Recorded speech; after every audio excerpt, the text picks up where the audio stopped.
cuando mi vida no tenía esperanza. ¿Quién como tú que me pudo salvar, sanándome la herida de mi alma? Con tus manos en el cielo, dile: ¿quién como tú? Vamos todos. ¿Quién como tú que me pudo salvar cuando mi vida no tenía esperanza?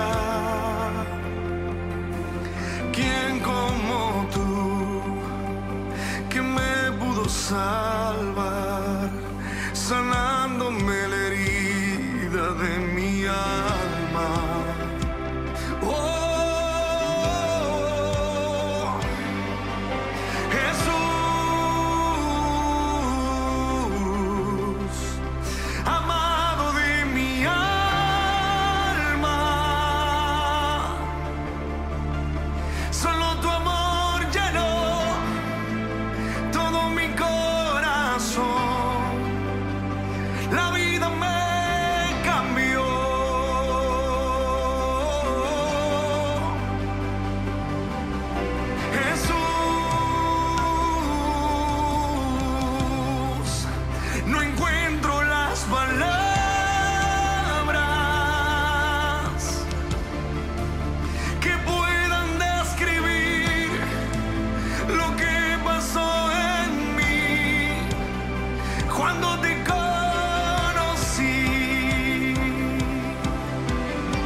Salvar cuando mi vida no tenía esperanza. Lo recuerdo, Señor, que me pudo salvar, sanándome la herida de mi alma. Y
siempre te serviré hasta que no quede más aliento en mí, hasta que vengas por mí, yo te serviré. Todos juntos dice: ahora yo te amo, ahora yo por siempre te serviré, siempre te serviré.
siempre a siempre.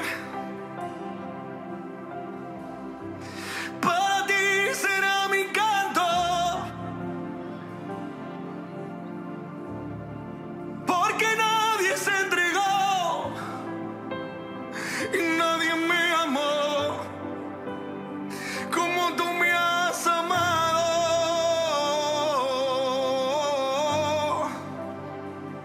Y esta noche su gloria te está abrazando. Y si hay lágrimas para llorar, que sean de gratitud para el que te salvó. Oh. Tu gloria, tu gloria, tu gloria está aquí. Estás aquí, Señor. Hay gente que tiene un vacío en su corazón, que tiene días viviendo dolor, tristeza, angustia. Levanta tu mano y dile: Señor, te necesito. Señor, sálvame, sálvame. Dile: sáname, sáname, restáurame. Yo te quiero servir, yo te quiero seguir, yo te quiero seguir hasta que no quede más aliento en mí, hasta que vengas por mí. Todo, y yo te seguiré. Ahora yo te amo, ahora yo te amo, ahora yo por siempre te serviré. Fuerte, siempre te serviré hasta que no quede más aliento en mí, hasta que vengas por mí. Yo te serviré. Grita al Señor fuerte. Ahora yo te amo, ahora yo por siempre te serviré, siempre te serviré hasta que no quede más aliento en mí, hasta que vengas por mí. Yo te serviré. Lo está haciendo, dile ahora. Ahora yo te amo, ahora yo por siempre te serviré. Bienvenidos a otra edición más de Clamor a la medianoche. Pero también se retransmite por Facebook de 9 a 10 de la noche, de lunes a viernes. Y de lunes a viernes de 12 de la medianoche, hora de Puerto Rico, a 1 de la mañana, se transmite a través del canal de Cristo Viene y el satélite. Y la grabación, porque a esa hora pues uno no puede estar allá en Camoy, pero se origina aquí, en los estudios auxiliares, los estudios que se usan para preparar lo que no se puede ir a preparar allá. Son los estudios auxiliares de la cadena que quedan aquí en Cataño, Puerto Rico. Y luego muchas emisoras de radio, de televisión, de Facebook se conectan ya sea a lo que es el Facebook de 9 a 10 de la noche, de lunes a viernes, a través de Jorge Rasky AD o Radio Clamor. También se transmite a través de unored.com. Ahí lo puede bajar en vivo de 12 a 1 de la mañana a través de unored.com. Cadena del Milagro @yahoo.com. Es decir que, de todas maneras, oren, también lo pueden ver por el canal canal 54 de la Cadena del Milagro, 54 de Liberty, que es la cadena que enlaza todas las emisoras que tiene y todos los Facebook, todo lo que ellos usan. Pues también Dish Network a las a través del canal 54 de Dish, 54 de Liberty, 54 de la Cadena del Milagro y a través de unored.com. Eso es de 12 a 1 de la mañana y se repite, eso de lunes a viernes, se repite a través de Jorge Rasky AD, que es nuestra plataforma de Facebook, y Radio Clamor. Así que ore por nosotros, escríbame, dígame cuán bendecido esto es para usted y ore por nosotros para que este ministerio siga creciendo y siga Dios haciendo maravillas.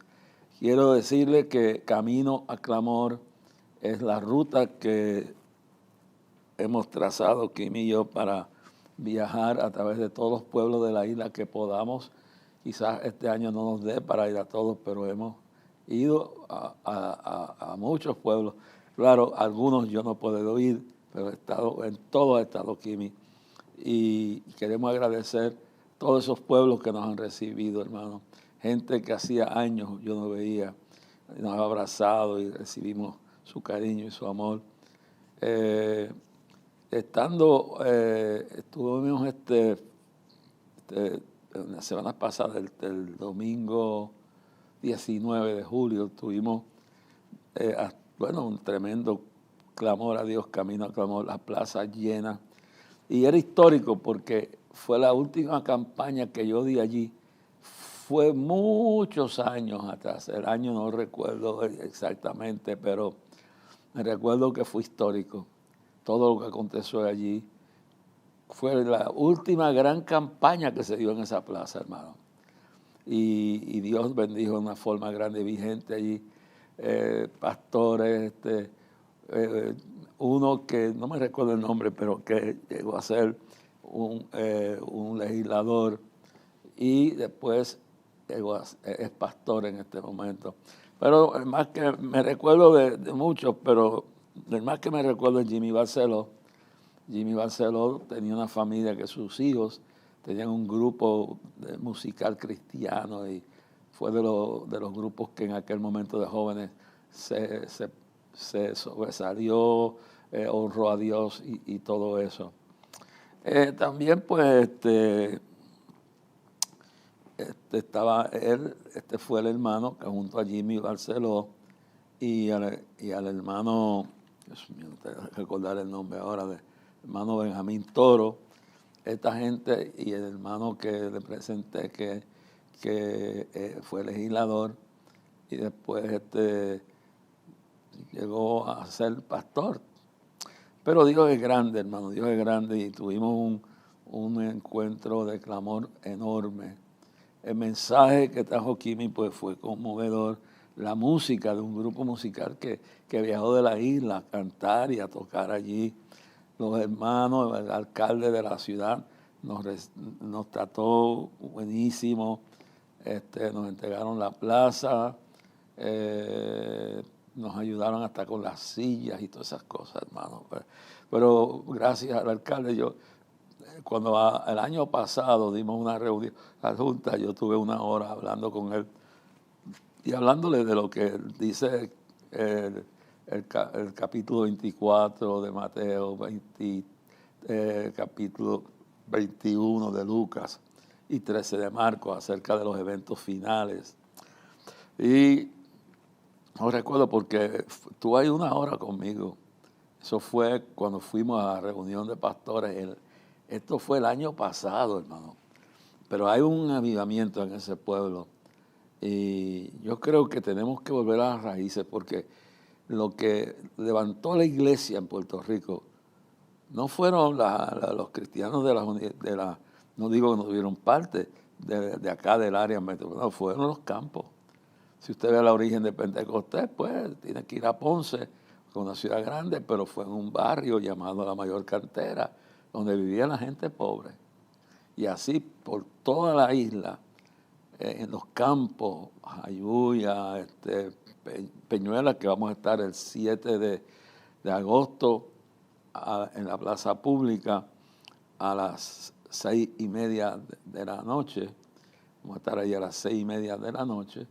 El viernes, creo que ese es el viernes, y el viernes, bueno, es el 7 de octubre, perdón, el 7 de agosto, el 7 de agosto,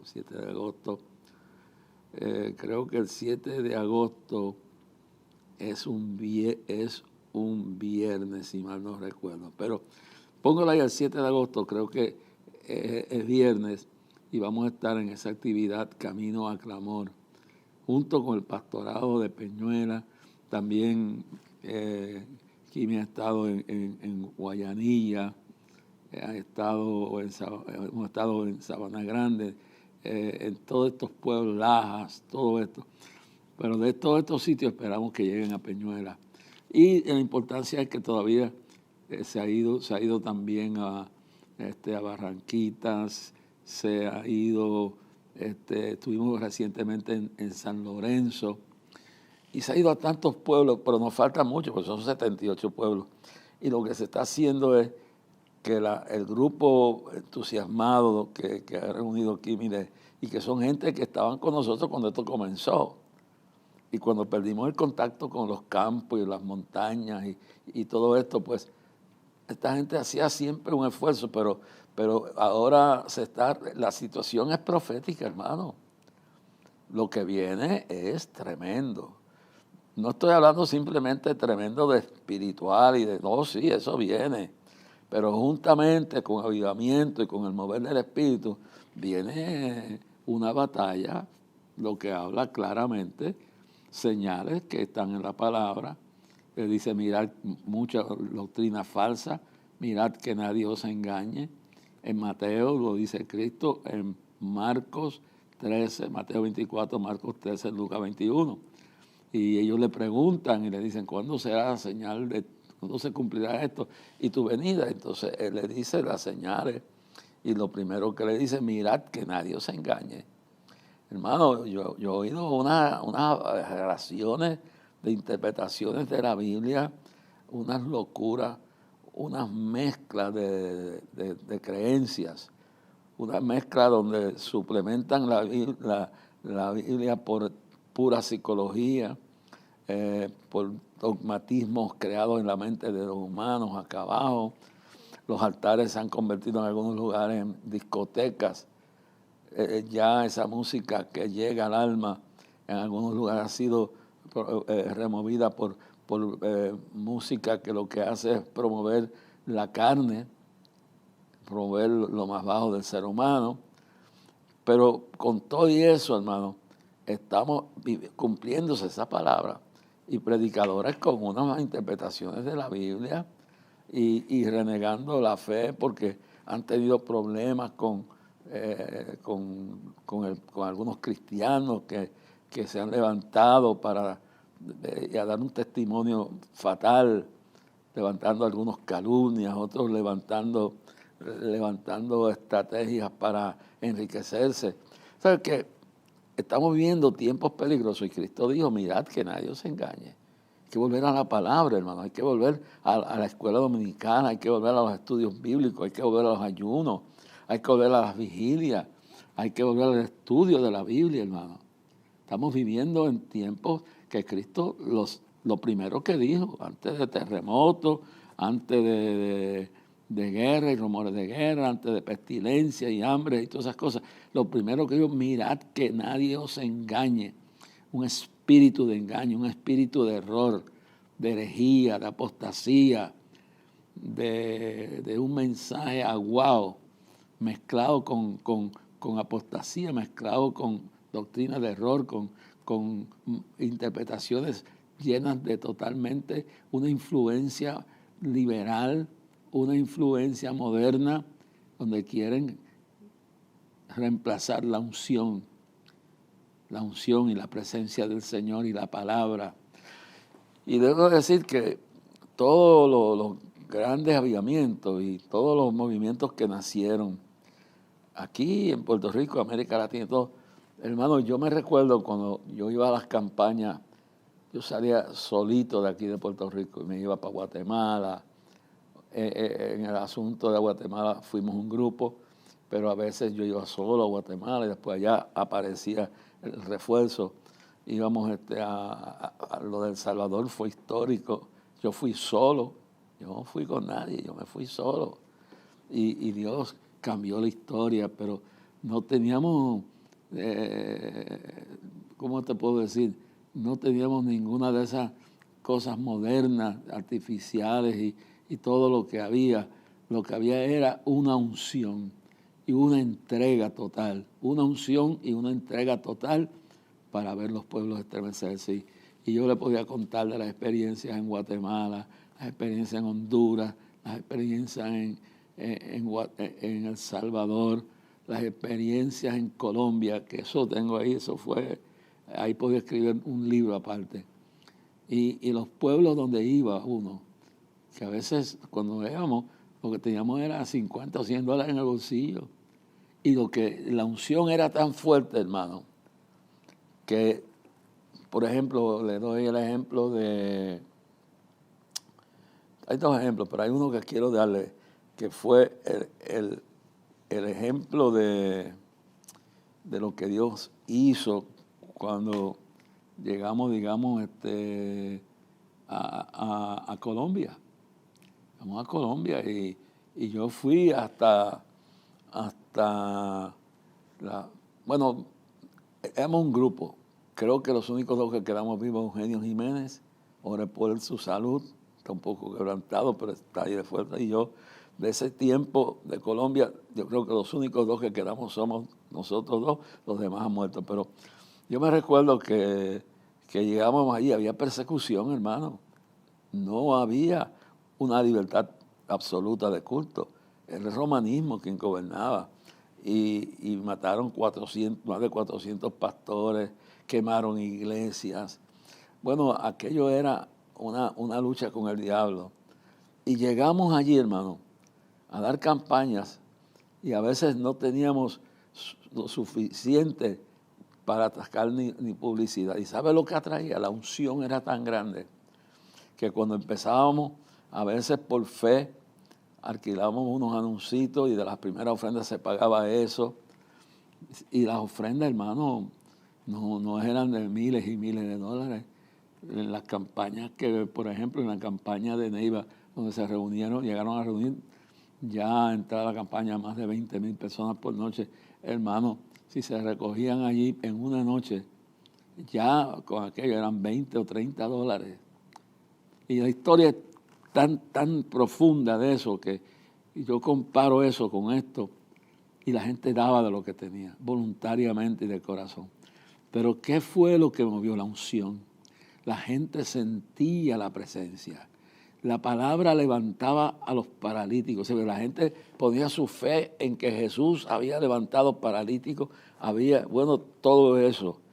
Eso fue grande en Neiva, departamento del Huila. Después que salí de Florencia, Caquetá, que era una intendencia, ahora le dicen a eso, en Venezuela son estados, aquí en estas son provincias o son comunidades como provincias cada uno. Recuerdo cómo es. Sé que en Venezuela esas partes llaman estados. Y en le llaman departamento, el departamento del Huila, donde cosechaban el arroz. Allí la unción fue tan y tan grande, hermano, que cogería un programa entero para contarle ese evento. Y puede ser que en estos días, camino al clamor, el 7 de septiembre, desde las 10 de la mañana, y empezaremos a llegar a las 9, comenzará el gran clamor. Tú tienes que estar allí. El Señor ha dicho, dile a mi pueblo que marche. El clamor es del pueblo. El clamor nació en el corazón de Dios para prepararnos, para enfrentarnos al destino final, para prepararnos, para enfrentarnos no solamente al destino final, sino también prepararnos para el movimiento más grande espiritual, pero también para los momentos más difíciles, porque hermano, Cristo habló de terremotos, de hambre, de pestilencias, de todas esas cosas. Y eso va a estar pasando como señales por todo el mundo. Ya lo estamos comenzando a ver en estos días. Lo estamos viendo en diferentes partes de lo que ha pasado ahí en Venezuela. Y eso corre toda esta costa del Caribe. Y lo que está pasando en el Mediano Oriente, guerras y rumores de guerra. Y cuando dicen paz y seguridad, como dice la Biblia, viene destrucción de repente, porque mientras Cristo no sea el objetivo de nuestra paz, dice, mi paz os doy, dijo Cristo, mi paz os dejo, no como el mundo la da, yo la doy. Y recordando todo esto, pues, yo recuerdo, hermanos, que, ¿tú sabes lo que atraía a la gente? Por ejemplo, en la ciudad de Neiva, departamento del Huila, como te digo, allá le llaman departamentos en Colombia, en Venezuela le llaman estado, y así los diferentes países, en otros sitios le llaman provincias y cosas así. Bueno, pues lo que movió la gente, porque yo no tenía, hermano, yo me robaron hasta el pantalón, porque tenía 2 pares, y colgué en la casa de Manuel Durán Manrique y su esposa, una casa de adobe, que eso es como fango, y lo ponen duro para hacer la pared, y luego el techo era de paja, y lo que había en el cuarto de ellos, un comedor, una salita, y entonces el cuarto del hijo. Y este era un hombre, Manuel Durán Manrique, yo no sé si está vivo todavía, pero siento hacer conexión con ustedes para que vean la importancia del tiempo que estamos viviendo y la diferencia que hay. Uno llegaba y tenía que esperar que Dios proveyera, porque aún había iglesias que tenían hasta temor de hospedar a uno. Y después lo llamaba el líder de la organización y le decía, no, por temor a la persecución, mataron más de 400 pastores, los fanáticos del clero, pero hubieron curas y hubieron miembros de la Iglesia Católica, especialmente sacerdotes y monjas que eran amigos nuestros, que nos protegían, que sabían que lo que estábamos haciendo era de Dios. Y a pesar de que tenían esa doctrina en la cabeza, pero tenemos que dar la verdad, Dios los usó para a veces salvarnos la vida, ayudarnos. Y claro, pero eso también le costó la vida a muchos de ellos, porque en aquel momento había un dicho en Colombia: matar a un liberal, matar a un matar a un comunista, matar a un hereje, matar a un protestante, un evangélico, eso no es pecado. Entonces, pero dentro de todos esos sectores había gente que de alguna manera Dios se les reveló y nos apoyaron y nos recibían y nos guardaban en sus casas. Hermano, eso fue la lucha por Colombia. Entonces, hermano, el país estaba dividido. Estaba la guerrilla de la FARC. Estaban, por unos cuantos años, hubieron 3 dictadores. Uno se llamaba Rojas Pinilla y los otros 2, y ahora no me recuerdo Rojas Pinilla, porque un viejito que se convirtió con nosotros lo trabajó, y antes de que muriera Rojas Pinilla se convirtió al Señor. El otro se llamaba Laureano Gómez. Ese se llama Laureano Gómez el Monstruo, porque era un perseguidor de la iglesia evangélica, era un fanático que tenía el apoyo de la jerarquía. Y quiero hablarlo bien claro, que habían curas y católicos que estaban en contra de eso. Hubo uno que es un cura que escribió un libro en Colombia, se llama Lo que el cielo no perdona. Y ese libro lo recogieron de librería en librería el clero más alto del nuncio papal, con direcciones del Papa. Pero había dentro de la Iglesia Católica gente como ese cura que escribió Lo que el cielo no perdona. Ese cura se llamaba en aquel entonces el presidente Laureano Gómez, y por lo cruel que era, por lo violento y criminal que fue, una dictadura, él le llamaban el monstruo. Después estaba Ospina Pérez. Ese fue uno de los 3, Ospina Pérez, Laureano Gómez, General Rojas Pinilla. Fueron 3 presidentes.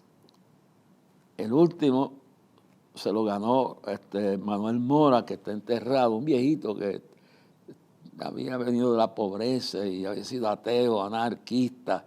Y entonces ese hombre se convirtió y estaba con nosotros. Conmigo andaba un ex juez, Marco Fidel Suárez, y no solo ex juez, sino que era abogado. Cuando dejó la magistratura, pues se unió a mí como coordinador.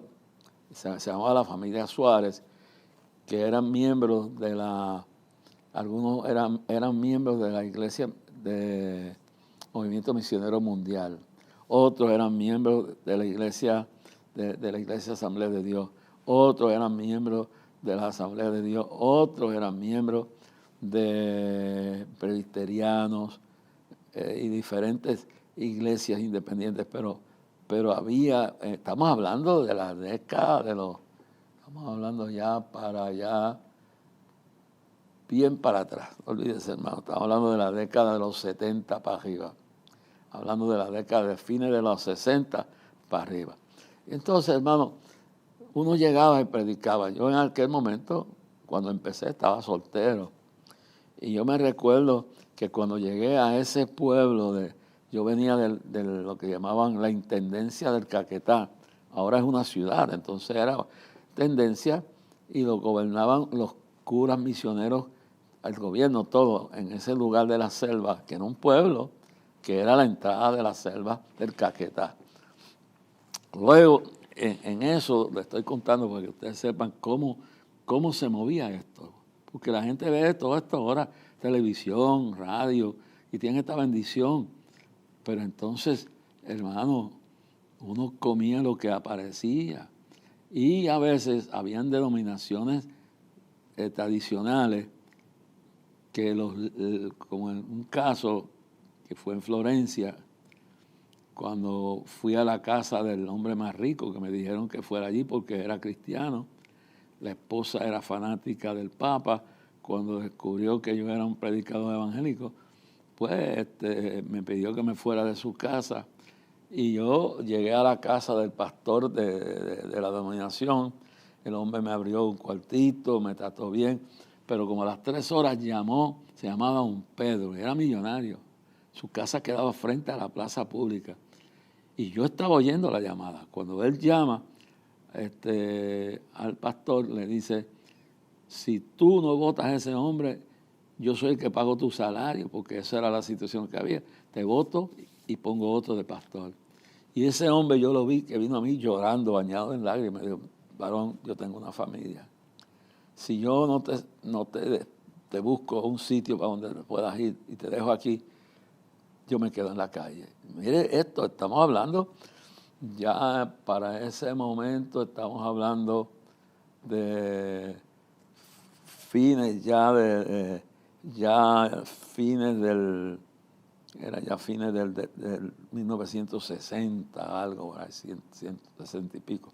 Entonces, él coge y no sé si fue un teléfono, porque no había teléfono.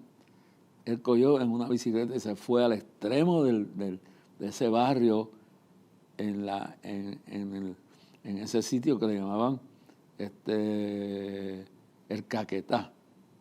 Allí lo que había un radioteléfono, tenías que hacer una fila, había una planta que cada 3 horas la prendían, había 2 neveras nada más en el pueblo, las cosas se perdían. Y la ley que rigía allí en ese momento no permitía que ningún hijo de un pastor o de un evangélico que no renegara, que cualquier hijo que no renegara al papá y la mamá, la fe evangélica, la fe cristiana nuestra, no le permitían que sus hijos estudiaran. Y los pastores se arriesgaban a ser arrestados. Yo de todos los sitios cuando llegué, porque éramos un grupo de 12, Dios me reveló que fuera ese sitio. Eso era en Colombia. Y entonces él buscó, me recuerdo el nombre del pastor, era una misión evangélica que se llamaba, claramente se llamaba Movimiento, Dios mío, estoy tratando de recordar el movimiento. Era una iglesia, un concilio, que tenía un nombre como el concilio príncipe de yo no sé qué, pero yo sé que tenían un nombre que ahora no recuerdo.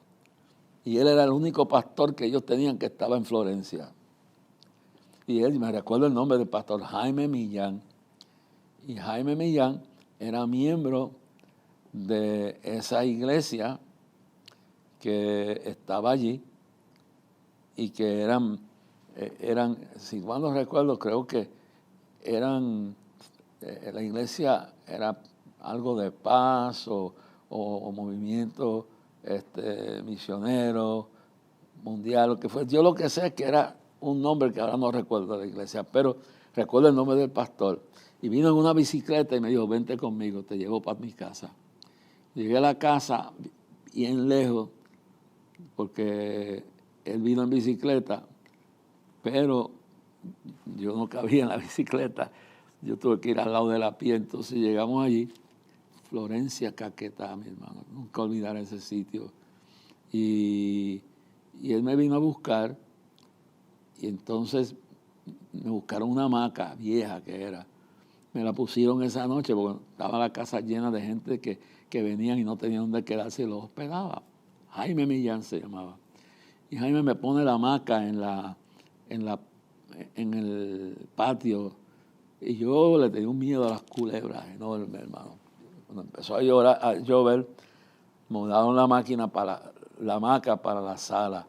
Y dormí 35 días en la hamaca, porque a mitad del tiempo la hamaca se pudrió. Yo a la medianoche me caí por la hamaca y buscaron una nueva. Pero yo vivía allí y comía lo que había. A veces cuando las cosas se dañaban, pues yo me hacía el loco porque no, ellos comían lo que tenían, hermano, y daban lo que daban. Y yo me recuerdo que a veces pues yo hacía una mascada un poquito y me echaba todo por un lado. Pero así fue que comenzamos todos nosotros, hermano. Cuando yo veo la soberbia, cuando yo veo la arrogancia de predicadores y cantantes y líderes en el día de hoy dentro del ministerio, me da temor, me da asco, porque yo recuerdo esa visión que había. Y recuerdo a Jaime Millán, y recuerdo esa iglesia, que no recuerdo el nombre exacto, pero una iglesia de un concilio pequeño que había venido de Estados Unidos, y Jaime Millán era en ese pueblo, había la otra iglesia, que era una iglesia tradicional, pero que la sostenía el millonario Don Pedro, y mandaba allí. Y la única otra iglesia que estaba era otra iglesia que estaba, ese mismo pastor Jaime Millán, es el que tiene la otra iglesia. Solo 2 iglesias habían cristianas, además de la católica. Pero lo que quiero decir que la capilla de él y la casa quedaban bien lejos. No había para taxi, no había de eso. La luz era racionada por 3 horas. No había electricidad continua. Uno tenía que caminar. La distancia de la casa de Jaime a la iglesia de él, que era un rancho, era como decir 25 kilómetros, yo sé que era por pura selva, yo no sé cuántas serpientes yo le paré encima. Yo sé que uno tenía que caminar y no había para comprar un pasaje en un taxi de esos que hubiera por allí, no, era a pie. Íbamos y veníamos, hermano. Y así la gente caminaba cuando empezaron a oír que se estaba predicando la palabra. Pero lo que les quiero decir es que oyendo la palabra, nos tiraron hasta el feto para que nos asustáramos. Un día nos tiraron el feto de un niño muerto, nos lo tiraron allí frente a la iglesia. La luz que había era porque nos cortaron la luz. La poca luz que había la cortaron y eso estaba racionada. Tú tenías que llamar por radioteléfono a hacer una fila. El único hotel que había, vendían un caldo, me recuerdo, por 5 centavos, una taza de un consumé, y uno no tenía ni esos 5 centavos. Uno comía lo que aparecía. Y había que ir de pie y ir caminando de pie desde la iglesia de Jaime Millán hasta la casa del hermano. era un tiempo diferente. Y nos persiguieron y nos amenazaron. Pero cuando la gente empezó a ver que resistimos, que habíamos determinado traer ese pueblo al conocimiento, y empezó Dios a levantar paralíticos, y comenzó Dios a destapar los oídos de los sordos, y empezó Dios a echar fuera demonios, las cosas fue cambiando, hermano. Y una de las cosas que movió, y lo que teníamos es una bocina, un megáfono con baterías, y luego cuando la luz eran lámparas de querosina que poníamos en diferentes lugares y usábamos el frente del rancho. Así que como era ya tanta gente y no había tanta luz, porque la luz eran unos quinqués, como le llaman aquí, eran unos faroles con querosina. Entonces eso prendía y daba la luz. Eran unas lámparas de querosina, y una bocina que las poníamos, las usábamos para que oyeran. No teníamos electricidad para tener sonido y bocinas grandes. Teníamos un megáfono con batería, y eso era todo lo que se usaba. Cuando la gente empezó a ver la gloria de Dios, había hasta una secta que se llamó los gregorianos, y en esos días murió el líder de ellos. Y aquellas estaban sin líder. Y vinieron ahí, y las multitudes siguen creciendo y creciendo, y más persecución, y más difamación, y más persecución. Y la gente veía que los enfermos se sanaban, que los ciegos veían, los sordos oían, la gente muda hablaba, los paralíticos se levantaban, los tumores desaparecían. Pero lo más que impresionó fue que cuando ya no pudieron resistir más el gobierno local que había, Dios hizo un milagro, se convirtió el jefe de la policía que había allí, y nos dieron la plaza pública.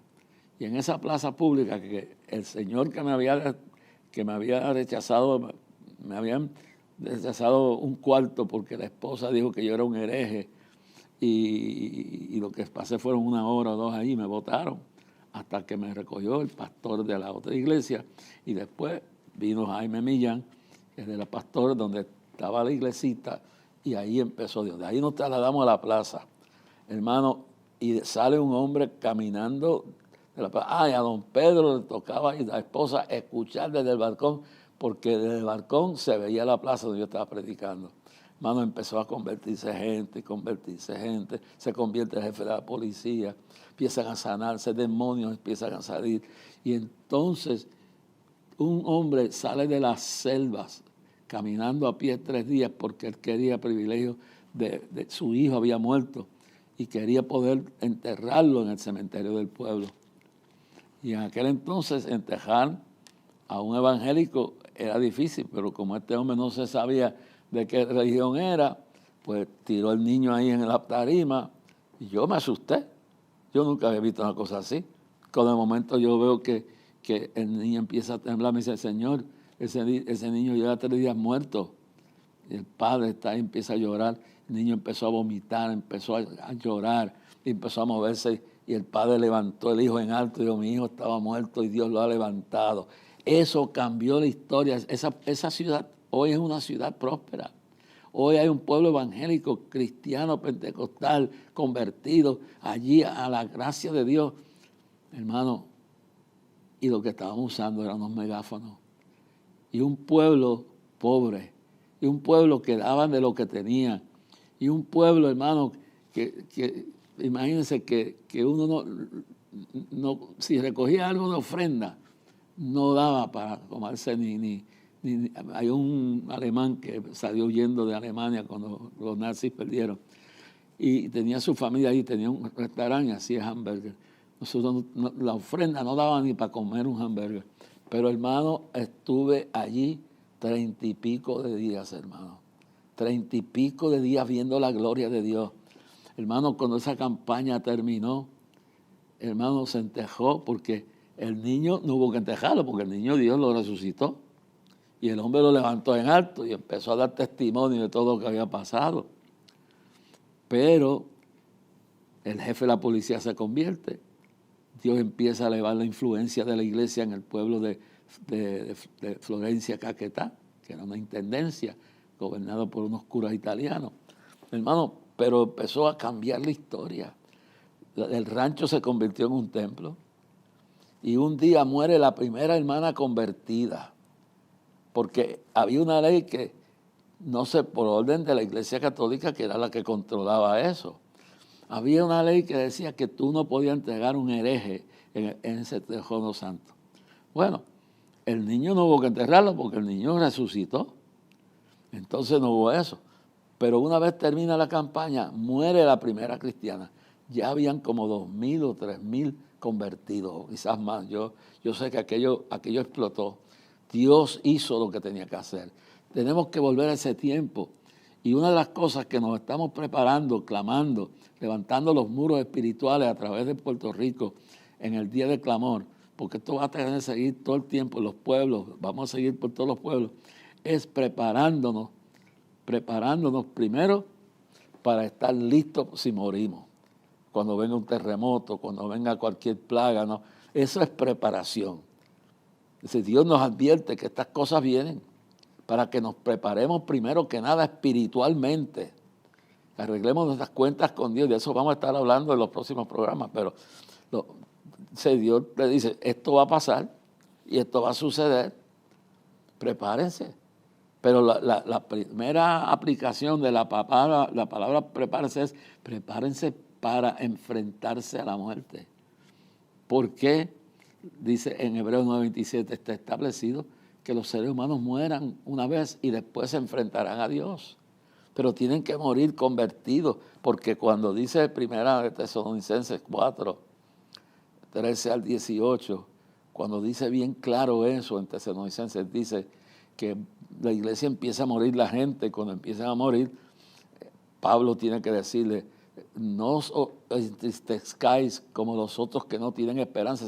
Era algo nuevo para la iglesia, porque cuando en el pueblo judío y en el pueblo pagano, que no tenía esperanza, que no había tenido la experiencia de la conversión, de la cruz del Calvario, del poder de resurrección de Dios, de la esperanza, la gente se destruía, sufriendo, llorando.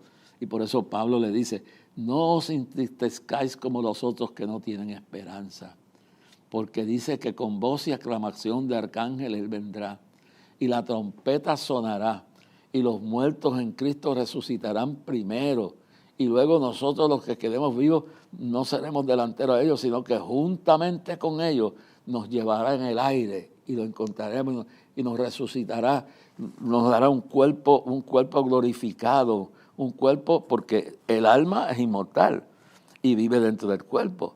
La primera muerte es la separación del alma, o para el infierno, hablando en el momento de hoy, o para el paraíso. Es el lugar de espera, es el lugar donde van a ir, donde van todos los que se convierten, hasta que venga entonces el fin de todo, cuando Cristo venga y establezca entonces que entonces todos los que murieron son Cristo van al lago de fuego.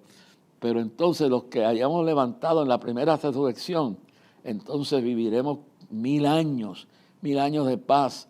Y luego que pase toda la confrontación final y Cristo con su gloria y su poder destruya al imperio, porque al final da a entender que el gran dragón, y se refiere al imperio chino, será el último que se levantará, porque la paz del milenio durará 1,000 años.